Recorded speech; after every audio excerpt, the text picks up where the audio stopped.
Did you know that after the age of 63, your body's ability to manage blood sugar quietly shifts in ways your doctor almost never has time to explain in a standard appointment? Not because the changes are mysterious or irreversible, but because the mechanisms behind them are actually well understood. They're just not the kind of thing that fits into a 12-minute consultation between a blood pressure check and a prescription renewal. And here's what makes this genuinely different from the usual blood sugar advice you've heard. The fastest, most sustainable way to bring your numbers down after 63 is not about cutting out entire food groups, not about eliminating carbohydrates, not about going hungry, and not about adding another medication to a list that's probably already longer than you'd like. It's about adding specific foods, 5 of them, that work directly with the biology of an aging body to cool inflammation, wake up insulin receptors that have gone quiet, and slow the flood of sugar into your bloodstream after every meal. I've seen this play out again and again with patients in their 60s and 70s who came to me frightened by a number on a lab report, convinced that their options were medication or misery. The ones who added these foods consistently, who understood not just what to eat, but why each one works the way it does inside the body, those are the patients who turned their numbers around in weeks and held them there for years without climbing the medication ladder their doctor had quietly prepared for them. Before I get into the first food, do me a favor. If you want videos that actually explain the why behind what's happening in your body, instead of just handing you a list, hit subscribe and leave me a comment right now telling me what your morning fasting number was this week. I read every single one, and the ages and numbers of the people watching genuinely shape which topics I cover next. So let's get into it. Here is what almost nobody explains clearly enough when blood sugar becomes a concern after 63, and it starts upstream of the numbers themselves. Blood sugar problems almost always begin with a hormone called insulin. Insulin is the key that unlocks your cells. So, glucose, the sugar circulating in your bloodstream after a meal, can move out of the blood and into the cell where it belongs, where it gets converted to energy rather than sitting in your vessels causing damage. In a healthy young body, this handoff happens smoothly, efficiently, and quietly. But after decades of riding a blood sugar roller coaster, after years of processed foods, of sitting more than moving, of chronic low-grade stress and poor sleep, the cells start ignoring that insulin knock. The key is there, but the door stays shut. That's what researchers call insulin resistance, and it's the root mechanism behind not just high blood sugar, but the fatigue, the brain fog, the stubborn belly fat, and the inflammation that so many people in their 60s assume are simply unavoidable parts of getting older. Here's why this matters so much after 63 specifically. As we age, 2 things happen simultaneously that make insulin resistance harder to manage and easier to miss. First, muscle mass naturally declines with age, and muscle is one of the primary places in the body where glucose gets absorbed after a meal, so less muscle means less glucose clearance with every bite you take. Second, the low-grade inflammation that underlies insulin resistance tends to increase with age, creating a situation where the insulin signal gets noisier and harder for the cell to hear just at the point in life when your insulin signaling system was already starting to age. The result is that people who had perfectly acceptable blood sugar numbers at 50 sometimes find those numbers shifting noticeably in their early to mid-60s without having changed anything obvious about their lifestyle. It's not a personal failure, it's biology, and it's correctable with the right inputs. Now, every food I'm about to walk you through does one of 3 things inside your body. It slows the speed at which sugar enters your bloodstream after a meal, so your pancreas never has to produce an emergency surge of insulin. It cools the chronic inflammation that's been jamming the insulin signal and making your cells less responsive. or it directly improves the sensitivity of your insulin receptors, helping your cells answer that knock and pull glucose in the way they're supposed to. You don't need to add all 5 overnight. Stack them in gradually over the next 2 or 3 weeks. Let your body adjust and pay attention to how your numbers respond, because for most people that response starts showing up faster than they expect. The first food is lentils, and I want to start here because lentils are themselves a carbohydrate, and explaining how a carbohydrate can lower your blood sugar gets to the heart of everything this video is about. Here's what makes lentils different from the white rice, the white bread, or the white potato that sends blood sugar spiking. Lentils are built from something called resistant starch, a type of carbohydrate that your small intestine cannot break down quickly. Alongside that resistant starch, they carry a dense blanket of soluble fiber and a meaningful dose of plant protein. Those 3 components together mean the glucose inside a lentil is released into your bloodstream slowly and steadily over the course of several hours, rather than all at once in a concentrated rush. Your pancreas never has to panic.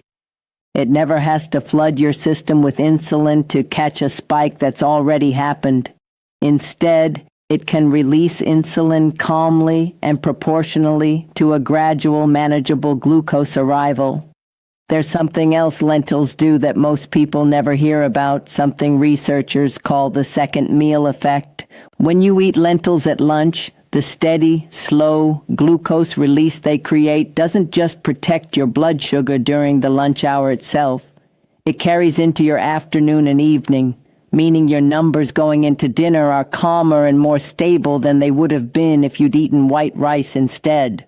That's an effect that lasts many hours beyond the meal itself, and it compounds over time when lentils become a regular part of your week. Clinically, swapping white rice or white potato for lentils even a few times a week is one of the most reliable ways I know to move an A1C number meaningfully over the course of 3 months. And for people over 63, lentils have another advantage worth mentioning. They're high in plant protein, which matters because protein helps preserve the muscle mass that's naturally declining with age, and more muscle means better glucose clearance with every subsequent meal. A cup of cooked lentils carries around 18 grams of protein alongside the fiber and resistant starch, making it one of the most nutritionally complete foods you can add to a plate. Aim for half a cup to a cup of cooked lentils 2 to 3 times a week. Use them in a soup, a warm stew, or a cold salad with olive oil and a splash of vinegar. They absorb flavors beautifully. They're filling enough to crowd out the afternoon snack that was probably causing its own problems, and they cost almost nothing. Aim for half a cup to a cup of cooked lentils 2 to 3 times a week. Use them in a soup, a warm stew, or a cold salad with olive oil and a splash of vinegar. They absorb flavors beautifully. They're filling enough to crowd out the afternoon snack that was probably causing its own problems, and they cost almost nothing. I've had patients who initially resisted the idea of lentils because they associated them with plain, uninteresting food, and who came back to me 3 months later having made a simple lentil and tomato soup that they were eating twice a week because their family liked it enough to request it. The food that actually makes it into your regular rotation is always more powerful than the perfect food you prepare once and never make again. There's also a practical benefit to lentils specifically for people over 63 who may be on a fixed income or dealing with a tighter grocery budget.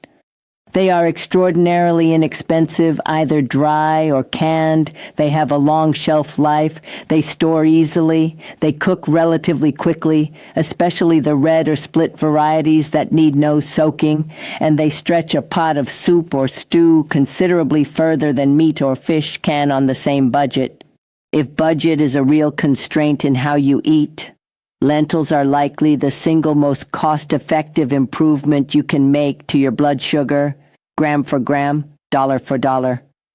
The second food is broccoli sprouts, and I want you to pay particular attention here because this is the most underused, most overlooked food in this entire video, and the reason it belongs specifically on a list for people over 63 comes down to what happens to the liver as we age.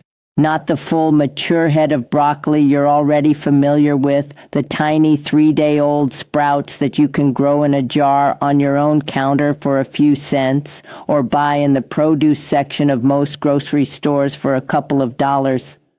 The difference between the two is enormous, and it matters enormously. Broccoli sprouts contain somewhere between 50 and 100 times more of a compound called sulforaphane than a full-grown head of broccoli, which means a small handful of sprouts delivers a dose that you'd have to eat a truly enormous amount of mature broccoli to match. Sulforaphane does something no other food on this list does quite as directly. It goes to your liver and quiets down what researchers call the overnight glucose factory. Here's what that means. Your liver produces glucose while you sleep. In a healthy metabolism, this is a controlled, measured process that gives your brain and organs the steady glucose they need during the fasting hours. But in a body with insulin resistance, and this is particularly common after 63, the liver loses its sense of proportion and produces far too much glucose overnight, even when blood sugar is already elevated. This is why so many people over 60 find that their highest blood sugar reading of the day isn't after a meal at all. It's first thing in the morning before they've eaten a single bite. They fasted all night and their liver still kept pushing sugar into the bloodstream that wasn't needed. Sulforaphane from broccoli sprouts has been shown in research to specifically target this liver overproduction and turn it down, with the strongest effects seen in exactly the people whose morning fasting numbers are hardest to control. Eat broccoli sprouts raw or only barely wilted because high heat destroys the sulforaphane compound. A small handful, roughly a quarter cup, on a salad or a sandwich most days is enough to get the benefit. If you've never grown them before, sprouting jars are inexpensive and seeds are cheap, and within 3 days of soaking you have a fresh, living food growing right on your counter. That's not a health trend. It's one of the most direct, targeted interventions you can make for a blood sugar problem that starts at the liver rather than at the plate. The third food is chia seeds, and the way they work is something you can actually see before they ever reach your stomach. If you've watched chia seeds sit in a glass of water or a bowl of yogurt for 10 minutes, you've already seen the mechanism, that dramatic transformation from tiny hard seeds into a thick gelatinous pudding. That gel is the key. Chia is one of the richest sources of soluble fiber available in an ordinary grocery store. And when soluble fiber meets the water in your stomach, it forms exactly that thick gel you've already seen in the glass. And that gel wraps around the carbohydrates from the rest of your meal, physically slowing how quickly they're broken down and absorbed. The result is a gentle, gradual rise in blood sugar instead of the sharp spike that would have happened without it, and a correspondingly gentle proportional insulin response rather than a flood. But for people over 63 specifically, chia brings something else that's worth understanding separately. Chia is one of the better plant-based sources of omega-3 fatty acids, a type of fat that has well-documented anti-inflammatory effects in the body. As I mentioned earlier, chronic low-grade inflammation is one of the primary mechanisms that makes cells increasingly deaf to insulin with age. The omega-3 fats in chia work over time to cool that inflammation at the cellular level, gradually improving the responsiveness of insulin receptors that have been quieted by years of inflammatory signaling. This isn't the same rapid effect as slowing a meal down with soluble fiber. It's a slower, deeper change that tends to build over weeks and months of consistent use. And it's why chia works particularly well in combination with the other foods on this list rather than in isolation. 1 to 2 tablespoons a day is a practical daily amount. Stir it into yogurt, blend it into a smoothie, or add it to a glass of water with a squeeze of lemon and let it sit for 10 minutes before you drink it. Always drink plenty of water alongside, because a fiber this dense needs fluid to move through your system comfortably. Start with 1 tablespoon and give your gut a week or so to adjust before moving to 2, especially if you're not already eating a particularly high fiber diet. Start with 1 tablespoon and give your gut a week or so to adjust before moving to 2, especially if you're not already eating a particularly high fiber diet. Some people find that adding chia too quickly produces some temporary bloating or digestive discomfort as the gut microbiome adjusts to the increased fiber load. That's normal, and it settles within a week or so for most people, but going slowly makes the transition far more comfortable and far less likely to make you abandon the habit entirely out of discomfort during the adjustment period. Something worth mentioning specifically for people over 63 is that chia seeds are also a meaningful source of calcium, with about 2 tablespoons providing around 18% of the daily recommended amount. Bone density becomes increasingly important as we age, and calcium intake from food sources is generally better absorbed than calcium from supplements for most people. Getting some of your calcium from chia seeds while simultaneously improving your blood sugar is a nice example of how the right food choices can work on several problems at once without you having to think about them separately. The 4th food is fatty fish, specifically salmon and mackerel, and this one works on the deeper root problem in a way none of the other foods do quite as directly. It doesn't slow your meal down. It doesn't add soluble fiber to your gut. What it does is go to the source of why insulin resistance develops and worsens in the first place. Salmon and mackerel are among the richest whole food sources of 2 specific omega-3 fatty acids called EPA and DHA.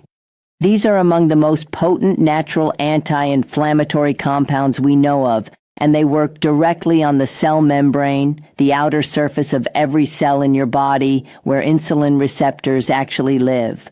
When chronic inflammation damages those cell membranes, the insulin receptors embedded in them become distorted and less responsive. EPA and DHA, consumed consistently over time, help restore the structural integrity of those membranes, making the receptor surface more fluid, more responsive, and better able to recognize and respond to insulin when it arrives. For people over 63, this mechanism matters in a way it might not have mattered in the same degree at 45.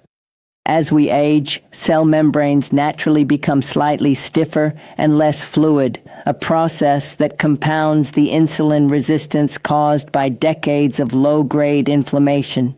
The EPA and DHA in fatty fish work against exactly that age-related stiffening, which is part of why consistent fatty fish consumption shows particularly strong benefits in older adults compared with younger ones. Aim for 2 servings a week, each roughly the size of your palm. Wild salmon, mackerel, sardines, and herring are all excellent sources. Bake it, grill it, or buy it canned if budget or convenience is a concern, because canned mackerel and sardines are some of the most cost-effective sources of EPA and DHA available anywhere in an ordinary grocery store. One important practical note for people who are already taking blood thinners or antiplatelet medications: high-dose fish oil supplements can interact with those medications, so if you're on warfarin or a similar drug, talk to your doctor about the right amount for you.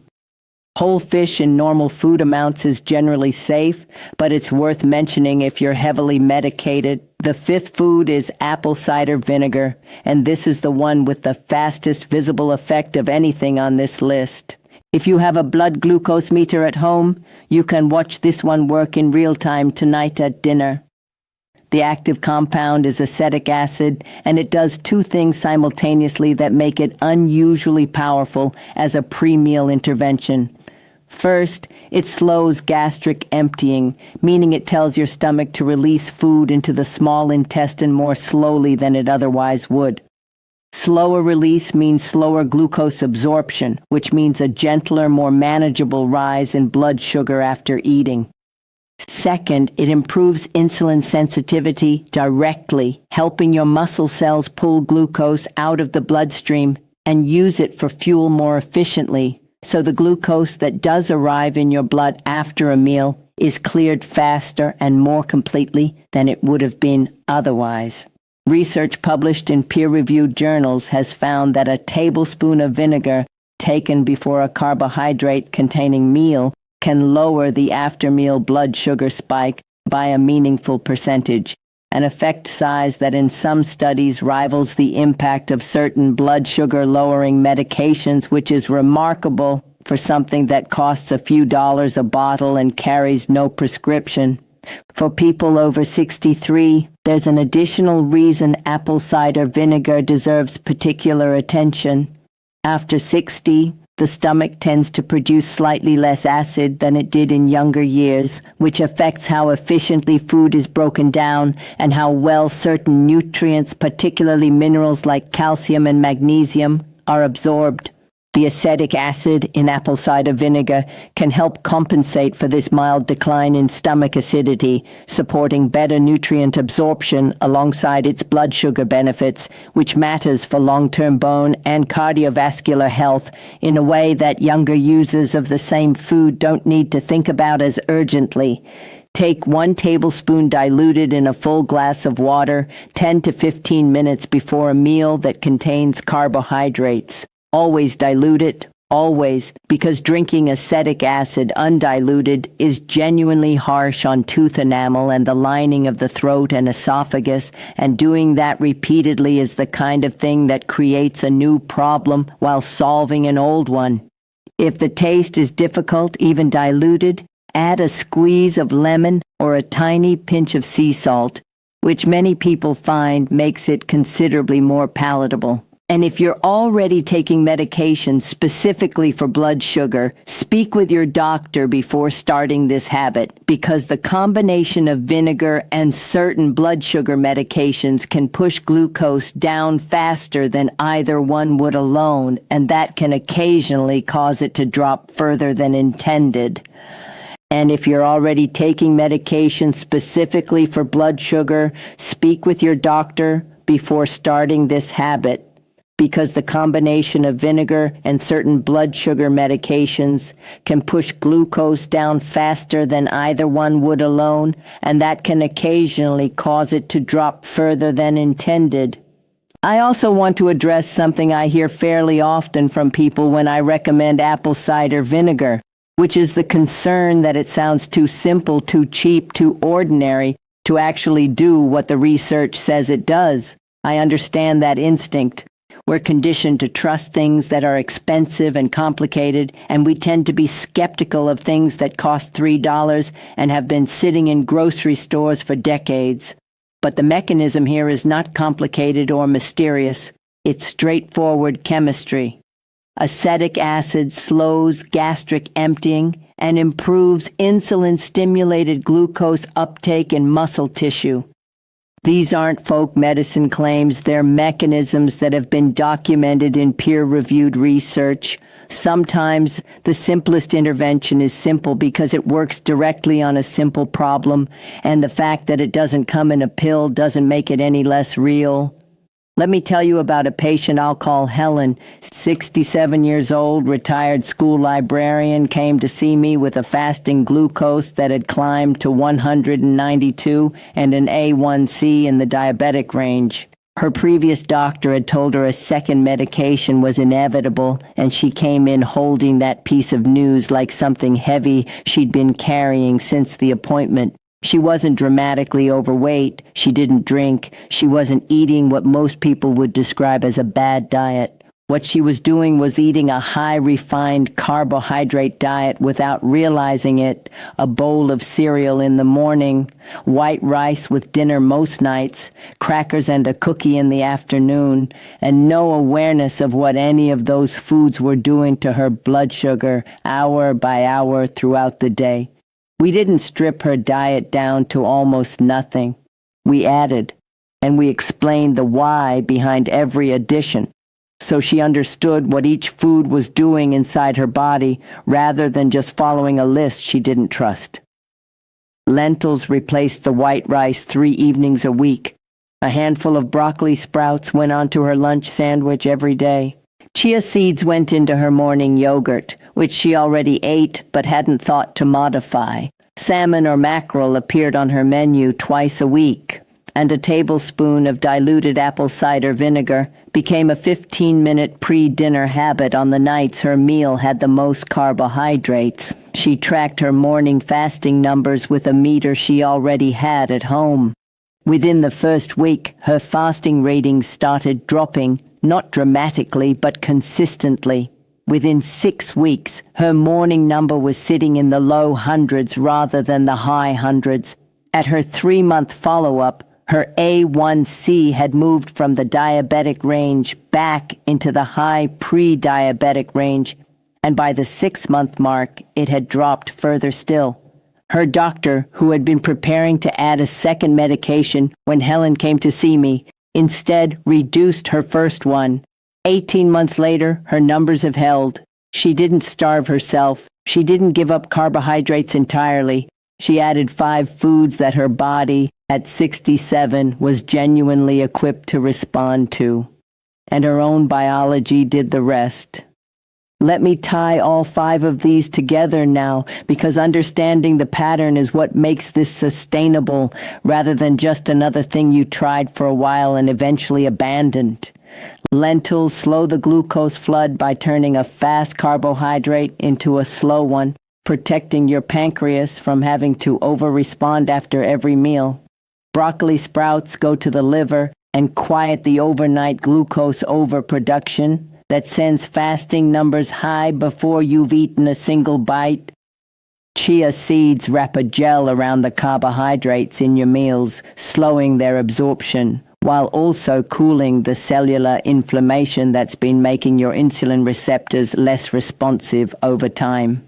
Fatty fish works at the deepest structural level, restoring the cell membrane fluidity that allows insulin receptors to function the way they were designed to function, an effect that builds gradually with consistent consumption.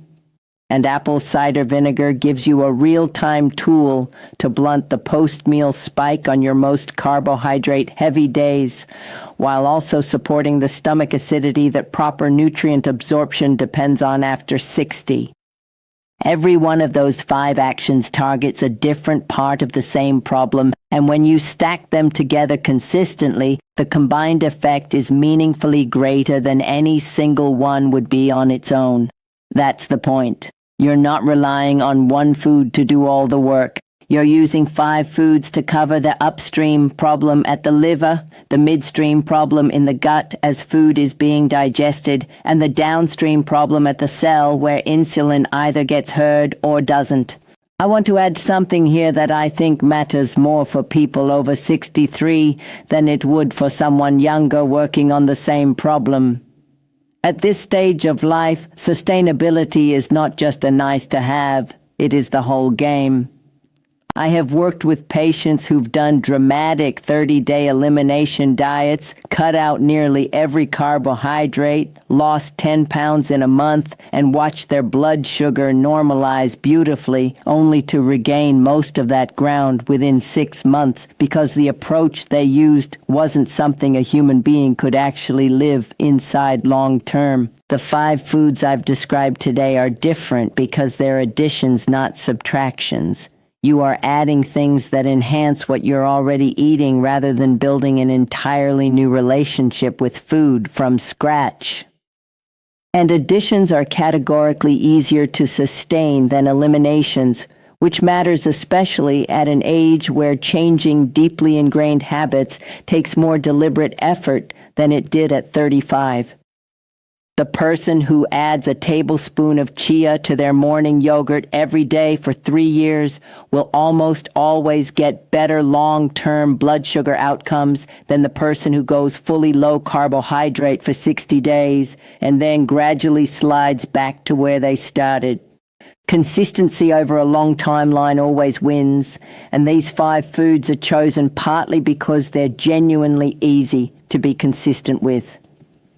Before I give you a practical starting plan for tonight and this week, one clear line needs to be drawn for anyone who's currently on insulin or on certain older blood pressure medications or older blood sugar pills. These foods lower blood sugar, and that is exactly what they're supposed to do. But if you're on a medication that's already lowering your blood sugar, adding these foods can occasionally push numbers down faster than your current prescription accounts for, which can sometimes drop glucose further than intended. This doesn't mean you shouldn't add these foods. It means add them while your doctor watches your numbers and adjusts your medication dose downward as your body improves. Bring this video, bring this list to your next appointment and have that conversation. Don't stop any prescription on your own. Let your improving numbers do the talking and let your doctor respond to what they see. Here is what to do starting today in 5 simple steps that don't require a new grocery run to complete if your kitchen is reasonably stocked. Tonight, before your biggest meal, take 1 tablespoon of apple cider vinegar in a full glass of water 15 minutes before you sit down. That's the fastest acting change you can make, and you'll see it on your meter if you have one. Tomorrow morning, add a tablespoon of chia seeds to whatever you're already having for breakfast, yogurt, a smoothie, or a glass of water with lemon. This week, swap white rice or white potato for lentils at your dinner table at least twice. Make a simple lentil soup or add canned lentils to a salad if cooking from scratch feels like too much to start. This week, put fatty fish on the menu twice. Canned salmon or mackerel is perfectly fine if fresh isn't in your budget or isn't easily available where you are. And within the next few days, find broccoli sprouts at your local grocery store or order a sprouting jar and seeds online and add a small handful to your lunch every day. Stack these in gradually over 2 weeks. Some will feel natural immediately, others might take a few days to build into an existing habit. Don't try to change everything on the first day, because doing it that way tends to produce an overwhelmed feeling that makes people abandon the whole list within a week. 1 or 2 at a time, added in over 2 weeks, and then held there consistently is how these changes actually stick. Now, everything we've covered today protects your blood sugar during the hours when you're eating and digesting, but many people over 63 tell me that their most puzzling reading of the whole day is the morning fasting number, the one they take before they've eaten anything at all. They fasted all night, they didn't cheat on anything, and yet the number is higher in the morning than it was when they went to bed. There is a specific, well-understood reason that happens. It comes down to what your liver is doing while you sleep. And broccoli sprouts begin to address it, as I mentioned, but the full picture of how to bring that morning number down involves a few other strategies as well.